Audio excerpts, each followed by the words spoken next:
tout ça, c'est lié, en fait, aux stéréotypes qu'on a à propos de l'artiste.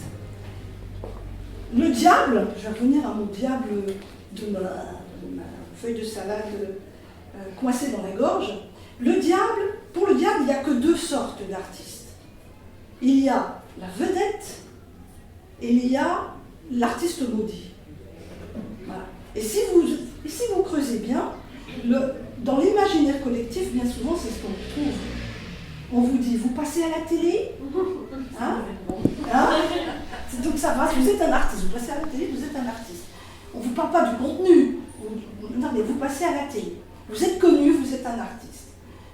Vous en chiez, vous êtes quelqu'un qui souffrait, qui meurt de faim. Ah, peut-être vous avez des chances d'être un artiste aussi. C'est ça, il y a quelque chose, il y a un rapport à la souffrance. Et même pour la vedette, parce que finalement, qu'est-ce qui se passe avec les grandes vedettes? C'est qu'on leur accorde leur statut de vedette à condition qu'ils souffrent. C'est-à-dire que quelque part, on est bien content quand un tel a des histoires d'amour difficiles. Si vous creusez bien, qu'est-ce qu'on pose souvent comme question à ces vedettes lorsqu'elles sont interrogées? C'est est-ce qu'elles vivent bien? Et puis c'est pas mal qu'elles ne vivent pas si bien que ça, qu'elles aient des problèmes de drogue, qu'elles aient des problèmes... Vous voyez? Si vous voyez des biopics sur des artistes, bien souvent ce qui est mis en avant, c'est pas leur travail, on s'en fout. On n'en a rien à faire de savoir comment ils créent. Je caricature, hein. Mais la plupart du temps, ce qui intéresse, c'est oh là là, qu'est-ce qu'elle en a bavé des rangs de chapeau, ou alors lui, oh, ça a été terrible, il a traversé une phase de dépression épouvantable. C'est ça qui intéresse le public.